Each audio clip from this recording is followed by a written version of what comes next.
para vocês uma visão geral, certo?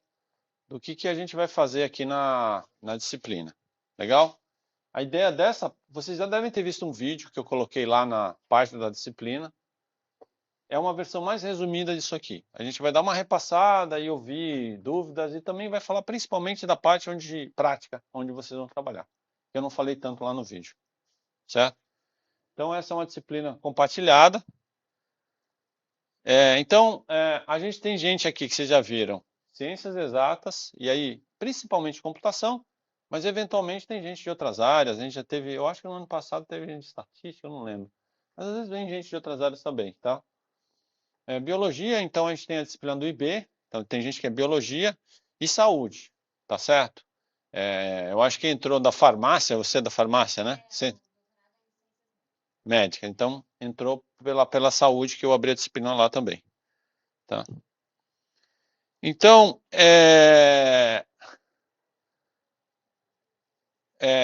o nosso problema aqui é complexidade, tá? E eu gosto dessa frase aí porque a gente na computação sempre achou que as coisas eram complexas, mas quando você começa a entrar na área de saúde, na área da vida, você vê que é muito mais complicado. Então, se a gente dissesse assim, se a gente fosse resumir a nossa disciplina, a gente vai resolver que problema? Complexidade. A coisa é muito complexa, a gente precisa da máquina para ajudar a gente a fazer as coisas. Mas como? Né? Bom, a disciplina tem uma página, espero que todo mundo já saiba. É bom vocês terem acesso a essa página aí, tá? A gente tem também o Classroom, só que o Classroom a gente está fazendo aqui uma ginástica meio maluca, porque o pessoal não carregou ainda os alunos no Classroom, tá certo? Então ontem não tinha, porque o que eu ia fazer ontem é o seguinte, a gente vai ter só um Classroom para todo mundo, só que como a Unicamp ela vai criando as turmas de acordo com as coisas e vai botando os alunos automaticamente, o que eu tenho que fazer, e o Murilo também está fazendo isso, é que a gente vai pegar todo mundo da outra turma e vai convidar para vir para essa central. Então vocês vão receber convites, tá? Aí vocês vêm. Se não receber, não fique estressado, tá certo? Manda e-mail ou a gente resolve aqui na sala, tá certo? A gente, por enquanto, vocês não têm nada para fazer no Classroom, tá? Então, a gente já sabe que esse começo é um começo... Então, só um panorama do que vem por aí. Aí vocês já devem ter visto isso, mas a gente tem tudo isso aqui. A gente vai falar um pouco de saúde, mas principalmente o Murilo, que entende mais da área de saúde e biologia de sistemas, que é o que ele vai falar. E eu estou mais desse lado de ciência de dados e ciência de redes, e daqui a pouco vocês vão... Durante o curso, vocês vão entender melhor o que isso quer dizer, tá? Então, existe um foco da disciplina em biologia de sistemas, tá? O Murilo talvez seja melhor até do que eu para falar sobre isso, tá? Tem aqui uns slidezinhos, mas o mais importante é vocês entenderem que a área de saúde ela é infinita, tá certo? Antigamente, a gente tinha essa disciplina e falava saúde em geral, só que a gente via que ia debate de uma ponta da saúde até a outra, tá? Desde epidemiologia, de não sei o quê. Então, aí a gente achou que ficou muito amplo o espectro. Aí a gente resolveu, não, vamos dar um foco. Então, nosso foco é nesse aqui, certo? Tá? Eu vou começar só com o que vocês aprenderam no colégio, aí eu vou passar para o Murilo explicar mais. Vocês devem ter aprendido no colégio que existe um negócio chamado DNA. Se o cara não lembra o que é isso, pelo amor de Deus, vai lá naquele livro do colégio, dá uma repassada. E vocês devem lembrar que o DNA é transcrito no RNA, certo? E no colégio, isso eu estou falando para quem é da computação, porque o pessoal da biologia não tem mais essa ilusão. No colégio, a gente achava que esse era um negócio fácil, né? O DNA está lá, né? Aí vai lá e transcreve. E qual é a complicação disso aí, né? Só que ninguém nunca se pergunta quem avisa o ribossomo, seja lá quem for ali para fazer o processo, quem é que faz, quem é que entra nesse processo para dizer assim, não, chegou a hora de transcrever. Então, isso é a área da galera da biologia. E aí vocês devem lembrar que isso vira um RNA, que pode ser mensageiro, mas pode ser outro também. Tem vários tipos, tem várias coisas. E isso vai virar uma proteína. Bom, isso foi o que você aprendeu no colégio, né? Pelo menos eu espero que vocês tenham aprendido no colégio. Mas isso é mais complicado. Então, não sei se o Murilo agora quer pegar a palavra para falar um pouquinho, rapidinho, né, sobre essa parte de... Vai ser o foco do curso, na verdade, né? Tá bom. Esse exemplo aqui, a gente pegou um ser humano em 3 visões diferentes, tá? Então, ali a gente tem um embriãozinho humano com 5 dias de idade, pós-concepção. A gente chama essa fase de blastocisto. E do lado a gente tem um fragmento de pele, tá? Uma imagem, uma preparação de um fragmento de pele. E desse lado aqui uma preparação que evidencia um neurônio, tá? Essa formato do neurônio é bem característico, né? Essa preparação foi feita para que ele fique aceso, mas em volta a gente tem infinidade de células que dão suporte a esse neurônio, tá? E aí a gente selecionou, para ficar bem simples mesmo, 3 genes deste humano, nas 3 condições. São 3 genes que estão lado a lado aqui, ó, tá? Então o gene é um segmento de DNA, que tem um começo e um fim. E aí a gente tem os 3 genes aqui, os 3 genes aqui, os 3 genes aqui. Que a gente pode ver que os genes são iguais, né? O segmento inteiro com os 3 genes são iguaizinhos naquele primeiro contexto até o último contexto. Tudo bem? Se os genes são iguais, o que faz esses 3 contextos serem morfologicamente, ou seja, terem formatos e funções diferentes? Na verdade, não é a sequência do gene, mas como esses genes são transcritos. Tá? Então, neste contexto aqui, esse gene A gera 3 transcritos do mensageiro A, o gene B gera 2, o gene C gera 5, e assim por diante. A gente pode ver que essas proporções mudam em determinado contexto. Tem gene que nem funciona nesse contexto, isso é normal, tá? E isso reflete na quantidade de proteínas que será fabricada a partir desses transcritos. Tudo bem? As proteínas são os trabalhadores da célula, elas que vão exercer a função. Então, para que esse blastocisto se comporte dessa maneira, a gente tem que ter essa quantidade de proteína A, essa quantidade de proteína B, C, D, E, F, G, H, I, enfim, uma infinidade, mais de 20 mil genes que são expressos em uma infinidade maior ainda de proteínas, de tipos de proteínas. Tá? Então você pode ver que este pool aqui, essa mistura é diferente dessa mistura, que é diferente dessa mistura. Tudo bem? Depois a gente pode dar uma aula só sobre a biologia básica, tá? Então, basicamente, o que as ciências da saúde estão fazendo hoje é avaliar. A gente pega uma célula, tira todo o RNA que essa célula tem. Então, se eu pegar esse embrião neste 5º dia e tirar todo o RNA que ele tem, eu vou ter todos esses RNAs misturados aqui num tubinho. A partir daí eu consigo analisar todos esses transcritos, a proporção entre os transcritos, tá? E a partir do momento que a gente sabe o que cada transcrito faz, eu consigo ter uma ideia do que essa célula planejava fazer de proteína. Tudo bem? Mesma coisa para os outros contextos. Eu sei, por exemplo, que quando esse gene não funciona, eu estou falando de sistema nervoso. Entendeu? Então isso a saúde faz muito bem. A gente tem marcadores, são genes que são, quando estão funcionando, dizem que a pessoa tem um determinado tipo de doença autoimune. Ou quando aquele gene para de funcionar, opa, isso quer dizer que essa pessoa pode ter uma predisposição a infarto do miocárdio. Tá? Alguns desses genes são, em condições bastante específicas, não o gene em si, mas os transcritos podem ser jogados até no sangue, e aí a gente pode até desenvolver métodos bem fáceis de serem realizados na rotina clínica. A gente tira sangue do paciente, vê se tem esse RNAzinho circulando, opa, esse cara tem um tumor, provavelmente por causa desse RNA, esse tumor aqui está lá na boca, ou na região do nariz. Tá? E aí a gente pode ir atrás e ver se o paciente tem esse tumor mesmo. Tá? Então a saúde está se aproveitando dessa informação de RNA. Tá? A gente também tem técnicas que a gente pode pegar todas as proteínas da célula e fazer a mesma coisa. A gente sequencia, vê todas, aí é mais complexo, a gente tem que quebrar essas proteínas em pedacinhos muito pequenos, medir quais são esses pedacinhos, juntar tudo computacionalmente, e a gente tem uma ideia de quais são as proteínas, tá? Então aqui a gente tem a transcriptômica, aqui a gente tem a proteômica. No fim, as duas ciências levam mais ou menos ao mesmo resultado final. O que a célula está fazendo naquele momento? Tá? A diferença é que a proteômica diz o que a célula está fazendo. E a transcriptômica diz o que a célula quer fazer. É como se a gente tivesse uma foto da imaginação da célula, qual a intenção dela fazer. Tudo bem? Então tá bom. Então é isso que a gente vai se apoiar, né, André? Aí tem, não sei se você falando isso aí, mas é bem complexo o processo, né? Envolve um monte de gente, vai e volta. Ah, sim, é. Na verdade, essa ideia do slide anterior, simples assim, né, de um gene gerar um RNA e o RNA gerar uma proteína, hoje a gente percebeu que não é tão simples assim, tem múltiplas etapas de regulação para que um DNA gere um RNA e a célula pode controlar isso de maneiras, assim, dezenas de maneiras diferentes, tá?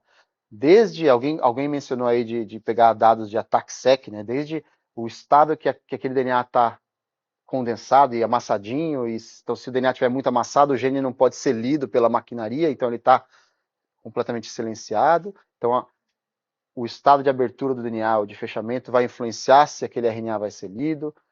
Todos os motores que estão ligados aqui para fazer o gene ser lido também precisam estar presentes no momento. Se a pessoa não tem um desses motores funcionando, aquele gene não pode ser lido. Aquele RNA que vai ser processado, ele vai ser atacado por uma série de outros RNAs para fazer com que ele seja lido com menos eficiência ou com mais eficiência. Então, aquela quantidade ali de 5 transcritos, 10 transcritos pode não ser 100% eficiente. Então, daqueles 10 transcritos, a gente pode perder 2 ou 3. E aí, essa regulagem fina é feita por esses outros RNAs. Tá? Então, eu não sei nem por onde começar para olhar essa imagem aqui, mas a ideia é que a quantidade de proteína que você vai ter aqui no final, ela é um resultado de múltiplos passos aqui, tá? Então, as tecnologias que a gente tem hoje para avaliar esses múltiplos passos, a gente ainda está tentando integrar isso aqui, tá? Então, quem falou de integrar dados de ATAC-seq? Foi você? Você, né? Dados de ATAC-seq, de cromatina, com dados de expressão gênica. A gente tem metilação de DNA também, que é uma modificação que se faz no DNA para regular se o gene vai ser lido ou não. Então, hoje tem projetos muito ambiciosos de pegar conjuntos de dados de vários tipos, colocar um em cima do outro e ver como a célula está funcionando. Tá? Mas isso tudo ainda é muito difícil de fazer de forma de estrutura, né, estruturalmente, e também de quantidade de informação biológica mesmo, qual que é a relevância para a célula. Tá? Se a gente for pensar, nós temos, e estou falando em humanos, tá, gente? A gente pode especular, extrapolar isso para outros organismos, mas nós temos 200 tipos de células, mais ou menos, no nosso corpo. Esses 200 tipos de células têm o mesmo genoma, só que tem 200 maneiras diferentes de ler esse genoma, tá? E de transcrever. Então, a célula, ela tem ela é muito criativa em usar os seus artifícios para controlar como cada gene vai ser ativado em qual momento. Tá? Alguém falou de série temporal para você, né? Então, uma mesma célula também, frente a um determinado estímulo, ela pode escolher inativar um gene ou ativar outro conjunto de genes. Tá? Então, esse genoma tem que ser também super dinâmico para permitir com que genes possam ser desativados ou ativados. Tá? Então, isso aqui que a gente tem é um resumo que acaba sendo muito bem estudado de forma pontual. Eu tenho um gene, por exemplo, ali a gente tem a letra C, está escrito LNC-RNA, um tipo de RNA que interage muito com a cromatina e ele atrapalha o processo de leitura do DNA. Então, eu consigo fazer isso, estudar isso pontualmente no laboratório com um desses genes só, como ele influencia a leitura do DNA, mas de maneira ômica, ou seja, em larga escala, ainda é bem complexo de fazer. Tá bom? Tudo bem, gente? Alguém tem alguma dúvida? Hoje é só uma visão geral. Não é definitivo, tá? Nas próximas aulas a gente vai caminhando devagar, tá? Você quer levar? Legal. Então, do lado da população, uma das coisas que vocês vão perceber é que existe um desafio arquitetural. Como você desenvolve soluções para lidar com essa complexidade, tá certo? E essa é uma disciplina de pós-graduação. A gente está trazendo para vocês coisas que não estão resolvidas ainda, certo? A gente está trazendo para vocês os problemas. E na computação, além da biologia da complexidade, existe um desafio muito grande, o pessoal ainda está evoluindo nessa área, tá? De pensar como a gente organiza esses dados, os sistemas, combina essa complexidade de coisas. Vocês vão ver com o Murilo, essa imagem a gente não vai explicar, eu só botei ela para vocês verem a complexidade, assim, tá? O negócio é muito complexo, tá certo? É infinitamente complexo. E é o que o Murilo falou, as áreas elas estão tentando se integrar agora, para entender isso num todo. Tá? Mas é muito difícil, certo? E isso é para tirar também vocês daquela ideia de que, por isso que eu digo que essa não é uma disciplina de aprendizagem de máquina, né? Porque muitas vezes o cara fala, não, eu vou jogar isso, vou treinar uma máquina e ela vai fazer para mim. Mas vai fazer o quê? O que eu estou integrando? Tem coisa que a gente não sabe ainda, nem para treinar a máquina. Então, é uma área muito interessante. Essas aqui são as áreas ali que o Murilo mencionou, né? Genômica, que é o começo, isso que o Murilo explicou mais é a transcriptômica, mas ele falou, tem a proteômica, né? Que está ali nas proteínas, e tem a metabolômica, que eu entendo mais ou menos, que é todo o resto que não é proteína. Isso é uma definição ruim. Seria o conjunto de metabólicos ou produtos de reações químicas. Que estão ali.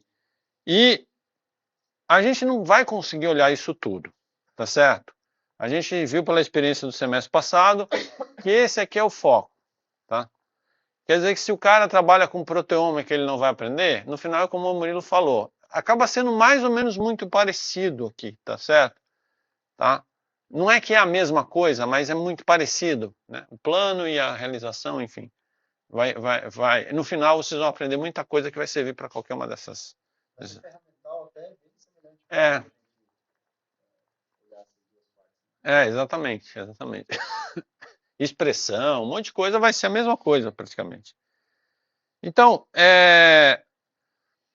uma das coisas que a gente vai exercitar aqui, né, no semestre passado, no ano passado, a gente ficou bastante em redes, certo? Esse ano, a gente vai introduzir um pouco a história do espaço. O próprio Murilo ainda está se acostumando com a ideia, porque a gente não discutiu isso ainda em detalhes, né? Mas a ideia básica é tentar introduzir alguns elementos. O que tem a ver vetor no espaço? É que eu vou mostrar para vocês que essa é a raiz de tudo que a gente faz, por exemplo, com aprendizagem de máquina. É a raiz. É para vocês entenderem conceitualmente o que a máquina faz quando ela, por exemplo, um chat GPT, quando ele está respondendo a sua pergunta que você escreveu, ele está fazendo isso aqui. Em resumo, ele está fazendo isso. Só que com o texto que você escreveu. É difícil você entender isso, mas é isso que ele faz. Mas isso é porque a gente vai usar o ChatGPT, não só o ChatGPT. A gente vai ver que isso está modificando todas as áreas hoje, né? Então a gente vai tentar fazer esse bate-bola. A área de redes é o que a gente vai explorar mais aqui, né? Porque inclusive a área de ômicas, elas exploram muito a ideia de rede. Então a gente vai aprender que a gente pode colocar várias coisas em rede, tá? Por exemplo, você pode ter uma rede de regulação, uma rede metabólica, não vou entrar em detalhes aqui, mas você pode ter vários tipos de rede, e aí vocês vão entender o que é a interação entre proteínas, né? Que eu acho que isso no colégio a gente não estuda muito, né? A gente não olha muito isso, né? Mas enzima, né? Mas o conceito de como uma enzima interage com Quando você fala proteína para a pessoa pensa carne, né? Geralmente é isso, né? Fala, tem que comer mais proteína. Então você vai no... Não, mas ninguém associa feijão, apesar de ter proteína, ninguém associa, né? Você vai num restaurante e fala assim, vai ter uma proteína e um acompanhamento. Assim, é como se o acompanhamento não tivesse. Mas assim, a maioria das pessoas não sabe a importância disso aqui. A máquina, como o Nilo falou, a máquina faz tudo. A gente vai olhar e se faz redes disso, tá? Redes de interação entre proteínas. Por exemplo, você pode usar uma rede dessa para pensar como é que um vírus interage com uma célula, por exemplo. Tá? Enfim, a gente não vai entrar em detalhes nisso aqui agora, tá? Mas a gente vai aprender a construir essas redes aqui, ó. tá? E isso é um grafo. Então a gente vai entender computacionalmente isso vai virar um grafo. Mas aí tudo bem, virou um grafo, bacana. O desenho é sempre bonito. Então, gente dessa área, vocês vão ter sempre desenhos bonitos para colocar nos artigos, tá certo? Mas isso não é suficiente. A gente precisa saber o que a gente vai fazer com esse grafo. Né? Tem redes de regulação, enfim, aqui é para mostrar que a gente pode ter N redes diferentes, redes até de sintomas e doenças. Então, isso também é para. O Murilo falou, existe hoje um trabalho muito forte de ligar o nível de baixo com o nível de cima. Né? Na hora que esse gene aqui mudou, o que isso bateu lá no sintoma do câncer do cara, por exemplo? Tá certo? Ficou mais agressivo? Isso também pode ser uma rede. Então tem trabalhos que juntam. Aqui, por exemplo, um trabalho que junta. Eu vou passar muito rápido, a gente vai ver no curso em mais detalhe. Junta a parte gênica com a parte dos sintomas e das doenças, tá? E vai montando uma rede, vai analisando. Enfim, então rede, ou grafos, né? Vai virar uma ferramenta para a gente tratar vários problemas, certo? A gente vai falar de um negócio chamado redes complexas.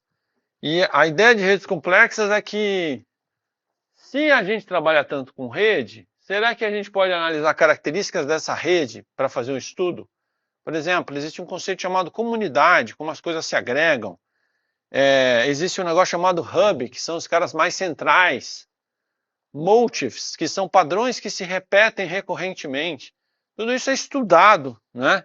A gente vai vendo a centralidade, qual é a importância, tá certo?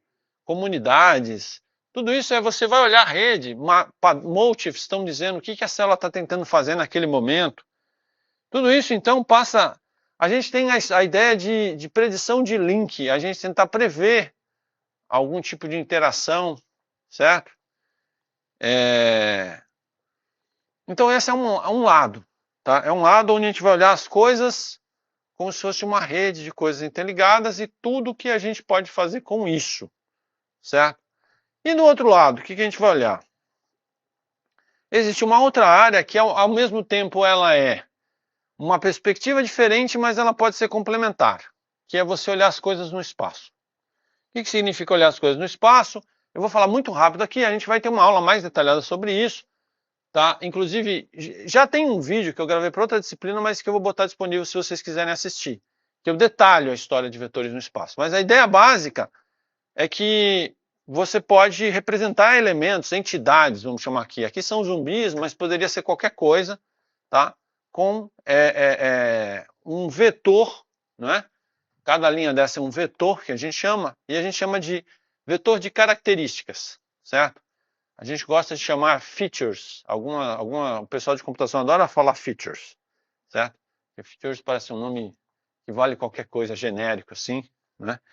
Então, e aí você põe nesse vetor as características que você quer, e o grande lance é que você pode colocar esses vetores num espaço, certo? Mas por que colocar no espaço é importante? Porque na hora que você coloca eles no espaço, assim, você começa a fazer um monte de coisa. Por exemplo, você pode medir a distância entre os elementos. Então, de uma certa maneira, eu estou medindo a distância baseada em características delas, não é? Por exemplo, e aí eu posso, por exemplo, ver, será que eu consigo agrupar as coisas de acordo com as características comuns que elas têm, certo? Como aqui, por exemplo, é um estudo mostrando altura e peso, não é? E os pontos azuis são mulheres, os pontos vermelhos homens, e aí você está vendo que eu consigo, olhando apenas essas duas características, dividir os grupos, certo? Eu sempre gosto de botar os dinossauros na história, eles usam isso hoje até para dinossauro, se vocês quiserem, tá? Ó, a minha camiseta aqui, dinossauro é um... Então, mas, por exemplo, você pode pegar células cancerígenas e botar no espaço, né? Você pega as características das células, por exemplo, você monta ali um vetor. Mas, André, o que vai ter nesse vetor? Vai ter as características das células. Por exemplo, aqui tem um estudo mostrando, os caras pegam, né? Eles extraem ali de um tecido da mama, né? Eles vão olhar as células, eles pegam a imagem no microscópio e vão tirar umas métricas dessas células, né? Se ela é mais regular, menos regular, não sei o que, tal. E aí você escolhe o que você quer e põe essas células no espaço. E aí você se pergunta, será que eu consigo separar no espaço as células que são normais, benignas, das malignas, por exemplo? Isso é colocar no espaço, certo? E o espaço, ele pode ser n-dimensional, tá? A gente só consegue imaginar o espaço tridimensional porque é compatível com o nosso espaço físico, tá? Mas na hora que a gente vai computar, esse espaço pode ser arbitrariamente n dimensões, e a gente prova a partir da matemática que as mesmas regras que valem para o espaço tridimensional vale para o espaço de 5 dimensões, por exemplo. Ou seja, a mesma técnica que eu uso, né, que Pitágoras usou lá, né, quando eu era no colégio a gente chamava de tio Pete. Tio Pete ensinou a gente a calcular a distância entre duas coisas, né? Triângulo de Pitágoras, lembra? Famoso? Então, a mesma regra que ele usou no espaço, se eu botar no espaço de 5 dimensões, vai funcionar, tá certo? E isso também pode ser visto do ponto de vista semântico, a gente vai trabalhar um pouco aqui, porque não adianta a gente só botar as coisas em rede, ver as coisas, sem a gente colocar as coisas num contexto semântico, né? Então lá na biologia o pessoal fala de enriquecimento, né? Que é você pensar assim, mas na hora que esses caras estão se mexendo aqui, eles estão tentando fazer o quê? É o crescimento da célula, é duplicação, não sei o quê. Então, isso é a parte semântica da coisa. E na semântica, a gente também tem essas duas coisas. É interessante, mas, por exemplo, eu posso ter vetor semântico, que é uma das coisas que está crescendo muito hoje. Isso é a raiz do ChatGPT, né? Ou dos modelos de linguagem, que é a mesma ideia de vetores no espaço, só que no contexto semântico, é a mesma ideia. Mas você também tem os grafos de conhecimento, que é uma das coisas que está crescendo muito. Na biologia isso é extremamente usado, né? E hoje em dia está ficando mais crescente também porque a gente quer entender o que as máquinas estão entregando para a gente. Do ponto de vista semântico, a gente vai entrar em detalhes, mas existe todo o entendimento de como a máquina vai colocar a semântica num vetor de características. Aí tem toda uma aula que a gente explica sobre isso, certo? E aí você vai aprender que você pode pegar documentos e colocar no espaço. Você vai usar um sisteminha lá que vai gerar esse vetor de características e você pode colocar naquele mesmo espaço n-dimensional documentos, por exemplo. Por que eu iria fazer isso? Alguém imagina por que eu colocaria documentos no espaço?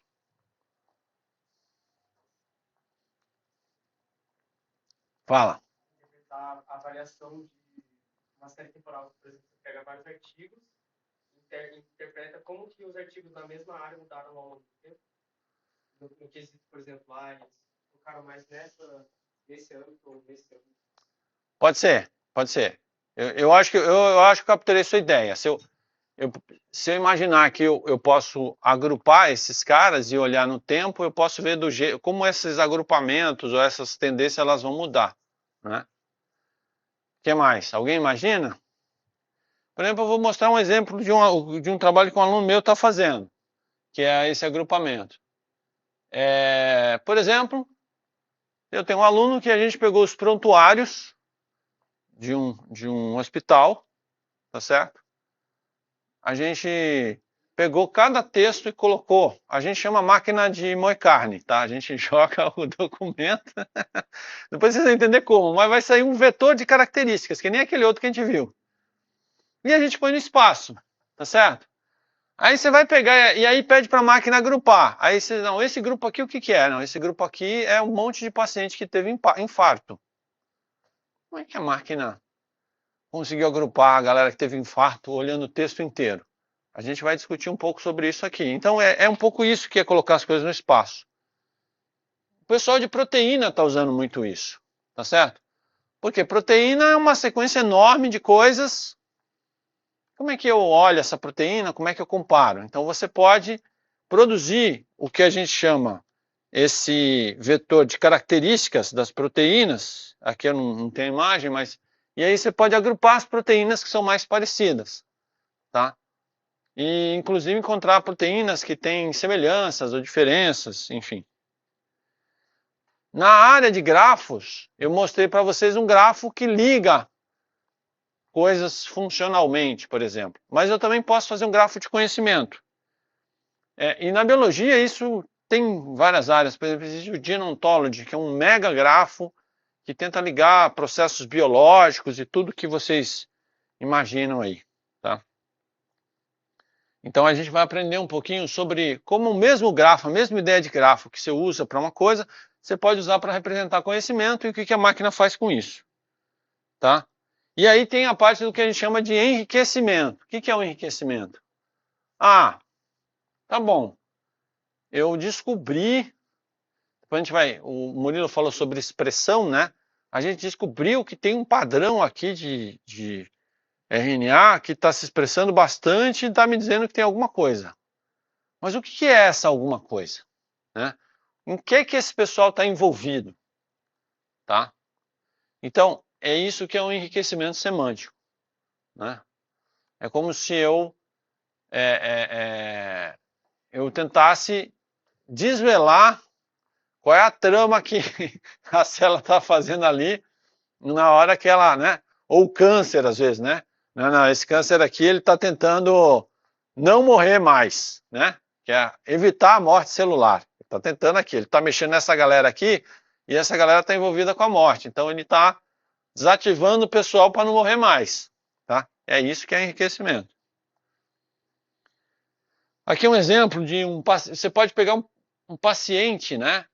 Aqui é só um exemplo que liga as coisas, só para vocês entenderem como essas coisas podem se ligar. E a gente talvez tenha que depois pensar em exemplos interessantes das ômicas. Mas, por exemplo, hoje em dia, você pode pegar uma máquina e pode fazer ela pegar um texto, e isso é um exemplo real de um aluno meu que está trabalhando, e reconhecer coisas nesse texto, tá certo? A gente vai usar um modelo, esse é um transformer aí, ó, modelo. E ele vai trazer para a gente, vai colocar esses elementos do texto no espaço, certo? Mas esses elementos, isso que eu estou falando em texto, poderiam ser trechos do genoma, por exemplo. Ele poderia reconhecer trechos do genoma e dar essa coisa que a gente chama de embeddings, e dizer, olha, esse aqui é um pedaço assim, esse aqui é um pedaço assado. E aí o que a gente faz? Na hora que ele botou no espaço, né? Então note, por exemplo, aqui é o trabalho que o meu aluno está fazendo.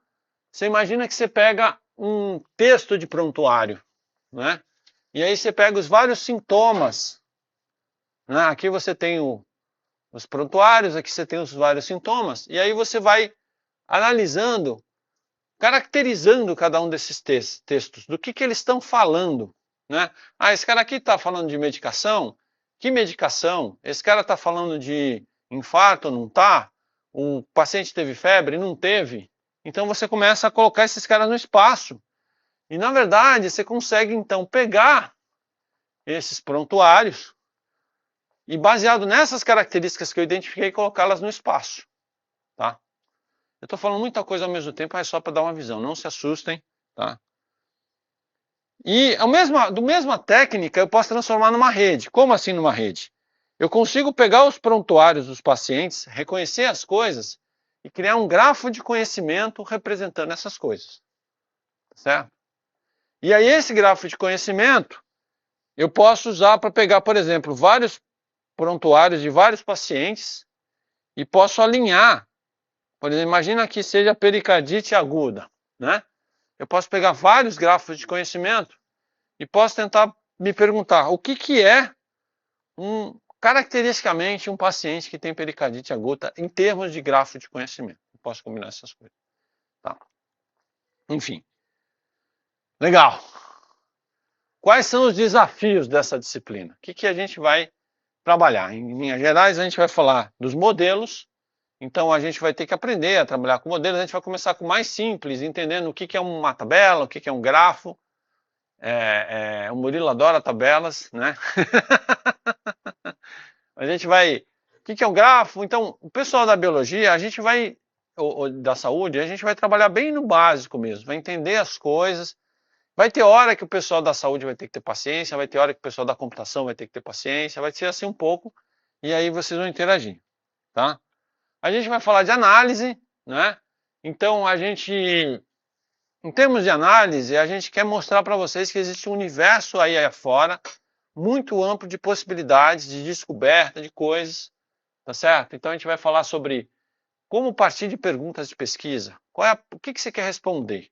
Essa é a primeira coisa, né? Depois, exploração e descoberta de conhecimento, predição, inferência, classificação, a gente vai falar dessas coisas.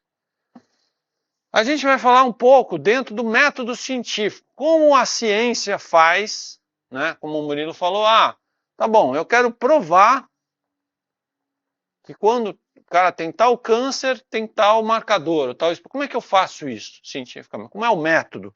Então a gente vai aprender a fazer os workflows, os pipelines, não é? Vai montar pipelines aqui na sala para ir descobrindo as coisas, etc.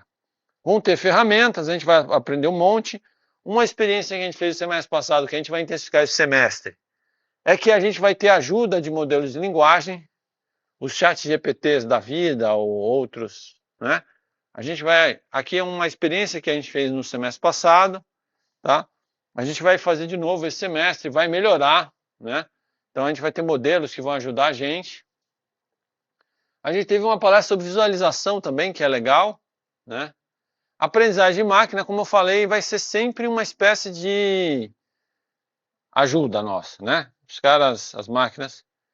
Como é a dinâmica do curso? Que eu acho que agora é nesse ponto que a gente quer chegar, certo? Bom, então a gente vai ter sempre a participação. O Murilo está dividindo a disciplina comigo, mas eventualmente a gente tem outros professores que vão, né, trazer problemas. Às vezes tem gente lá da FCM que traz um problema. Se alguém quiser trazer algum problema interessante, a gente pode discutir aqui. É interessante que vocês tragam problemas para os trabalhos, para os projetos de vocês, mas eventualmente se alguém quiser trazer alguma coisa interessante para a gente discutir na disciplina, a gente também pode trazer, certo? Então esse aqui é um slide do Murilo, ele vai dar essa aula para vocês, vai falar do melanoma e de um monte de coisa dessa galera. Recentemente eu estava ouvindo falar do BRAF, eu falei, não, BRAF eu conheço, BRAF eu assisti essa aula.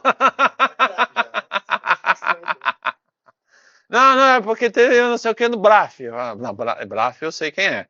Esse cara aí eu estou familiarizado. E aí depois eu descobri que tem um CRAF ali, que é um outro caminho. Enfim, mas vocês vão... Tem o irmão, o Arraf, também apareceu na tabela. O Arraf. É o irmão dele. Desses daí. É. E aí vocês vão ver, essa aula do Murilo é muito interessante, que vocês vão ver por que o negócio é muito difícil, certo? Por quê? Porque o raio do corpo humano está acostumado a ser resiliente e se adaptar, né? Então o cara, ele faz o negócio, acha um medicamento e acha que resolveu. Aí começa a usar o medicamento, aí o corpo humano começa a mudar, começa a se adaptar, criar resistência. Você fala, que raio de negócio complicado, né? Enfim, a gente vai partir sempre desses problemas, a gente vai tentar sempre trazer problemas reais e a partir desses problemas a gente vai desenvolver. É claro que no começo a gente vai fazer uma espécie de alfabetização para vocês das coisas, né? Vocês vão ter que ter um pouco de paciência, aí depois a gente vai pegar os problemas, certo? Ó, isso aí é da aula do Murilo aí, ó. Vocês vão entender essas encaixes, essas coisas aí. Bom, agora, como é que vocês vão fazer, né? Qual é o trabalho de vocês? A ideia, primeiro, é que vocês façam grupos mistos, certo? Pessoal de saúde, pessoal de computação, tá? Então, levanta a mão aí quem tem background em biologia e saúde, levanta a mão aí. Tá. A gente tem bastante gente, e esse semestre tá melhor até, né? Tá melhor, né? O semestre passado a gente tinha pouca gente, o ano passado. Eu falei, ó, o pessoal tinha que caçar gente da saúde porque era pouca gente. Quem é da exatas computação? Levanta a mão. Tá mais, mas pela nossa conta, eu acho que está mais equilibrado do que isso. É porque hoje eu acho que o pessoal que não é do IC teve mais dificuldade de achar informação. Porque eu falei, quem é do IC já está acostumado, chega aqui no IC, vai lá, vê no painel lá onde é que é e vem para a sala. né? Quem não é do IC não sabe nem aonde vai buscar essa informação. Eu mandei um e-mail no domingo, enfim. Nem onde é o IC, exatamente, né? É como se alguém dissesse, você vai fazer uma disciplina lá no IB. Tá, mas onde é que os caras publicam essas coisas? Eu não sei, né? Então, deve ter gente que não encontrou as informações, nem sabia que a gente estava aqui fazendo isso, infelizmente. Na próxima lógica isso vai equilibrar, tá certo? Mas a ideia é que vocês gastem um tempo conversando entre vocês, tentem descobrir os colegas, a gente vai fazer equipes mistas, tá? E essas equipes mistas vão desenvolver um projeto ao longo do semestre, certo? A ideia do projeto é que vocês vão usar coisas que a gente viu aqui na disciplina, tá? Preferencialmente, expressão gênica, não sei o quê, tá? Apesar de que, a depender de quem é da saúde, que tem background, a gente dá liberdade de vocês mudarem um pouco. Por exemplo, no ano passado teve um grupo que trabalhou com metabolômica, não foi? E teve um grupo que trabalhou com proteômica ou não? Acho que não sei se teve. Né? Teve um de vírus. Teve um de vírus. Então, metabolômica. A gente não vai falar praticamente de metabolômica, talvez uma menção como é que funciona. Então, mas teve uma equipe que disse, não, o pessoal da saúde entende da área e a gente vai trabalhar com isso. Legal, estamos dentro, certo? Mas a gente prefere que vocês fiquem dentro do escopo dessas ômicas, pelo menos. Eu acho que isso é importante, porque senão a gente tem medo que vocês acabem usando coisas, nada do que a gente viu aqui na disciplina, e vem com um negócio que caiu do espaço, e aí o que adianta? Certo? Então, para não dispersar muito. É claro que se vocês tiverem alguma ideia genial, que vocês acham que se encaixa com as ferramentas que a gente está vendo aqui, mesmo que não necessariamente, sei lá, vocês vão usar redes, vocês vão usar essas coisas, mas trabalhando com sintoma, com outra coisa, vocês vêm discutir com a gente, certo? A gente gosta e dá suporte se o pessoal da saúde tiver alguma coisa lá, que está pesquisando, conversa, claro, com o orientador, com a orientadora, conversa e, não, eu quero levar um pedaço desse problema lá para a disciplina para a gente trabalhar lá. A gente aprova, tá certo? A gente dá suporte, tá? É legal. Teve isso no semestre passado. Teve isso no semestre passado. E o Murilo até me contou que eu não sabia, né? Que eles continuaram trabalhando em cima disso, tá certo? Então, a gente acha que é fundamental vocês fazerem isso, tá? É claro que quando vocês forem fazer isso, vocês vão discutir com os orientadores, obviamente, e existem, às vezes, tem questões éticas que têm que ser consideradas, então vocês têm que olhar do ponto de vista ético, se vocês podem simplesmente trazer os dados aqui para usar, não é? Então tem várias questões que vocês vão ter que discutir com o orientador de vocês, que vai saber se pode ou se não pode fazer isso. O assunto de provável patente também, né? Às vezes o orientador não quer mostrar os dados porque podem ser patenteáveis. Então, tudo isso tem que ser discutido com o orientador de vocês. Mas a gente até aceita assim, por exemplo, não, a gente vai trabalhar ali com os dados, mas na disciplina só vai mostrar os resultados. Tudo bem, se você explicar como você fez, não precisa ficar tudo público, né? Tá certo? Então, essa é a ideia. Então, o pessoal de saúde já pode começar a pensar nisso. Talvez o meu projeto, o quê? E o pessoal de computação vai ter que caçar os caras de saúde e vão ter que tentar criar esses grupos mistos. A gente deixou o semestre passado mais ou menos livre, não é? Para o pessoal se combinar. Os tamanhos que a gente fez de equipe, eu acho que era tipo eram trios, né? Então, teve um grupo que tinha mais gente, mas a maior parte eram trios ou quartetos no máximo, né? A gente fez trio porque tinha um desequilíbrio entre computação e biologia. Então a gente tinha sempre um de saúde e 2 de computação. Como aqui está mais equilibrado, eventualmente pode ter quartetos, assim, tipo 2 de saúde e 2 de computação. Mas a gente não quer que passe desse tamanho, tá? Porque se ficar muito grande a equipe, o que acaba acontecendo é que vai ter gente que vai ficar ali navegando e não vai participar, tá certo? Então, o ideal é entre 3 e 4, tá? Muito pequeno também é ruim. Sempre aparece aquele cara que quer trabalhar sozinho, tá? Eu quero trabalhar sozinho. Não. Essa é a resposta, não. Ah, mas por que eu não posso trabalhar sozinho? Eu sou mais eficiente sozinho, eu faço tudo sozinho. Não. Primeiro, vocês têm que aprender. O propósito da disciplina é trabalhar em conjunto. Não vem com essa história que você quer trabalhar sozinho. Ah, mas eu sei programar, eu sou biólogo. Não é isso que a gente está fazendo aqui. Não é. É trabalho em conjunto. Se você tem problema e tem gente que tem dificuldade em trabalhar em conjunto, tem que aprender aqui. Porque vocês vão sair daqui, vocês acham o quê? Que vai chegar lá e você vai ser um nerd maluco que vai ficar sozinho em casa trancado e que vai viver a vida assim? Não. Vocês têm que aprender a trabalhar em conjunto. Então não existe trabalhar sozinho. Não tem. Ah, eu não tenho tempo para lá. Está na disciplina errada, então. Você precisa trabalhar em conjunto. Certo? Tá? A gente prefere que seja entre 3 e 4, não menos do que 3 também. Por que a gente está falando isso? Porque vocês vão apresentar aqui para a gente, vai ter que ter um tempo para cada equipe. Se você ficar muito pequena a equipe, aí fica muita equipe e aí não dá tempo da gente discutir os assuntos, da gente aprofundar as coisas, fica um negócio chato, tá certo? Então, equipe muito pequena atrapalha. Equipe muito grande, as pessoas ficam perdidas. Então, 3 e 4 é a nossa conta ali, tá certo?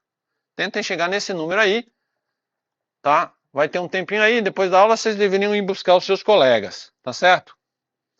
Como é que vocês vão ser avaliados? E isso é muito importante. André, você está me obrigando a trabalhar com um cara de uma outra área que eu não conheço, eu não sei programar, e se o cara que for o cara da área de computação, ele for um mala, ele me enganar e não implementar as coisas, eu vou me prejudicar com isso? Né? Porque quando é da sua área, se ele não fizer, eu faço, né? Mas quando não é da sua área, e se ele não fizer, eu vou me ferrar? Então, assim, para evitar esse tipo de coisa, o que a gente faz é que a gente tenta avaliar o foco, tá certo? Então a equipe veio aqui apresentar. O pessoal da área de saúde e biologia vai ser avaliado pelo foco da área de saúde. Ah, o trabalho está bem fundamentado. Inclusive, quem faz isso é o Murilo. Ele vai olhar lá e vai falar, olha, isso aí, não sei o quê, você olhou isso, você olhou aquilo, você fundamentou, você foi atrás dos trabalhos, você entendeu direito o que o pessoal está fazendo, olha lá. E vai ser avaliado por isso. Se o negócio não for implementado porque o pessoal da computação não quis fazer, o cara da biologia ele vai ter uma boa nota porque ele fez a parte dele. É claro, não é para você com isso dizer eu faço a minha e quem quiser que faz a... Não, vocês têm que trabalhar em conjunto para o trabalho ficar legal, tá? Mas não se assustem. Não achem que agora vocês estão numa armadilha, certo? A mesma coisa a história do pessoal da computação. O pessoal da computação, a gente vai olhar a parte computacional, e aí sou eu, tá certo? Então eu vou olhar se o cara da computação está trabalhando, porque tem os caras da computação que tentam me enrolar ali, não faz o que tem que fazer. Então eu fico ali no pé do cara da computação, tá certo? Ah, mas e se o cara da biologia não me der o suporte suficiente, não sei o que, não sei o que, não sei o que. Aí, novamente, é a mesma coisa. Eu vou ver se você fez o seu trabalho computacional e se o cara da biologia não deu suporte, aí o Murilo vai avaliar o cara ali. Então, a gente tenta fazer isso, entendendo que quando vocês trabalham em equipe, existe essa questão aí. Mas a gente gostaria, a ideia, gente, a nossa ideia, o que saiu boa nota aqui é quando a equipe se motiva, o grupo chega lá e a gente incentiva ideias inovadoras, loucas, diferentes. Ah, mas eu não sei se vai dar certo, mas a gente dá ponto pela inovação. Né? Ah, eu não sei se daí vai sair uma rede. Whatever. O mundo é esse o papel da disciplina. É você dar uma de louco, tá? Assim, claro, fazendo, tem que trabalhar. Não é dar uma de louco e não fez o trabalho. Ah, não. Dá uma de louco, mas faz. Não vai ser, por exemplo, vocês vão ter desafios de tentar encontrar coisas. Teve equipe que fez isso ano passado, né? E aí chega aqui e falou assim, ó, a gente tentou, mas não saiu. Mas tá aqui o resultado. A ciência é isso. A ciência é exatamente isso. Tenta lá. E o cara às vezes, leva 10, por exemplo. Por quê? Porque fizeram o trabalho deles, tiveram uma ideia nova. Então, não se intimidem. Vocês não são mais alunos de graduação que estão aqui só para tirar uma notazinha boa. Tá? Isso aqui eu vou pular, é outro, página da disciplina. Desculpa interromper. Acho que vale a pena uma menção de que você está falando dessa dinâmica entre as áreas, né? Qualquer problema que vocês forem percebendo de interação dentro do grupo, conversa com a gente ao longo da disciplina. Não vai deixar para o último dia de apresentação e falar, ó, não deu porque o cara não fez tal coisa. Tá? Então, vocês estão com problemas? Conversa. Tá? Isso. Conosco. Exato. Exatamente. Não vai deixar para o último dia usar aquilo como uma desculpa, uma muleta, né? Não fiz porque aquele cara não fez nada. Aí o outro cara fala, mas eu não fiz porque você também não fez. E aí fica, como é que a gente resolve?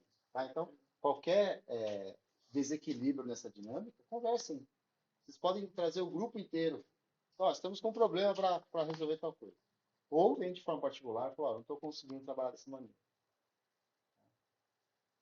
Exatamente. Isso é muito importante, tá certo? Tem grupo já, no ano passado teve isso, chama a gente para uma reunião ali, tem grupo que fica, por exemplo, teve um grupo que estava assustado, será que o que ele está fazendo computacionalmente é o suficiente? Aí eles chamaram para uma reunião, eu fui lá, olhei, tá? Será que biologicamente faz sentido? Isso aqui? Aí chamou o Murilo vai falar, tá? A gente tem esse perfil de conversar bastante, tá certo? A gente tem interesse que esse negócio funcione, tá? Então é para ser um negócio que motive vocês, não que vocês fiquem assustados, vocês já não são mais aqueles aluninhos de colégio, gente, tá? Como é que são os pesos, tá? Eu peguei os mesmos no semestre passado, nem conversei com você, mas tá bom no ano passado. Então, existe uma mini tarefa de participação. Como é que é isso? Quando chega durante a aula, eu passo o negocinho, ô Murilo, faz isso agora. É um negócio muito rápido que vocês vão fazer na hora da aula, que vocês não vão ser avaliados se você fez certo ou errado, tá? É só se você fez. Você estava aqui, fez, participou. Isso é para o cara não dormir durante a aula. Só isso. O cara está ativo, entendendo, tá? Depois tem os trabalhos individuais. São projetos, são coisinhas menores, mas já são desafios um pouco para você levar para casa, brincar um pouco com as ferramentas, ver se você entendeu. Não exige tanto conhecimento, mas vocês vão ter que mexer com ferramenta, tá? Aí o pessoal da biologia às vezes tem um pouco mais de dificuldade que o pessoal da computação quando se trata de ferramenta. Apesar de que às vezes inverte, porque às vezes a gente usa umas ferramentas online que o pessoal da biologia está mais acostumado. E aí, apesar do trabalho ser individual, vocês podem se ajudar. Isso aconteceu muito na disciplina. Sei lá, às vezes o cara da biologia está tendo dificuldade com a ferramenta. Pega o cara lá da equipe dele, senta um dia, o cara vai lá e mostra como é que é e tal. Tá? E tem o projeto em equipe. A gente vai lançar depois as etapas, vocês vão apresentando ao longo do semestre, no ano passado a gente fez 3 apresentações, uma que era assim a ideia inicial, vocês mostraram o que vocês querem fazer, para a gente dar uma ideia, não, ó, tá muito difícil, vai, não vai, depois uma que é no meio, para a gente acompanhar o andamento, tá indo bem, e outra lá no final, certo? E é basicamente isso, é assim que vocês são avaliados, certo? Dúvidas? Oi.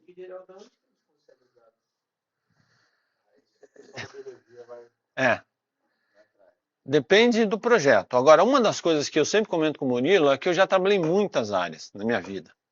E a área que tem mais dado disponível publicamente, gratuitamente, é a biologia. Cara, o problema na biologia não é dados. O problema é o que fazer com eles, assim. Então, seja lá o que você for fazer, tá? Em geral, qualquer coisa que você escolher, você vai ter na biologia tem muito dado público disponível. Mas alguns casos, é por isso que o Murilo falou, tem que ver o cara da biologia. Porque teve caso que a pessoa trouxe dado que ele estava pesquisando lá, que ele coletou, né? Aí conversa com o orientador, vê as questões éticas, vê tudo bonitinho. Não, a gente vai usar esses dados que eu coletei aqui. Claro, a equipe tem que entrar em acordo em relação a isso, tá certo? E aí, trabalhar com os dados ali. Também pode, depende muito do contexto. Vou comentar numa das aulas sobre alguns repositórios de dados que são mais clássicos. Tá? Então, o pessoal da biologia já deve conhecer, mas para a computação fica mais fácil também para vocês. Tá? Claro que tem outros repositórios que são mais específicos de cada tipo de doença, que aí o pessoal da biologia vai atrás. Mas eu vou falar dos mais famosos.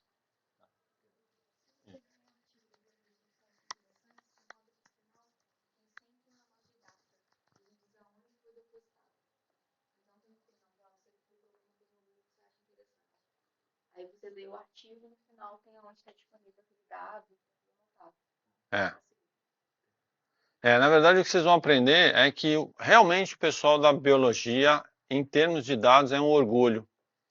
É um orgulho, é sério, porque assim, os caras são muito organizados, estruturados. E eu acho que isso aconteceu Porque quando começou essa parte de genômica, tal, o pessoal descobriu o seguinte: se a gente não organizar, não vai. Não dá, simplesmente não dá. Não tem outro jeito.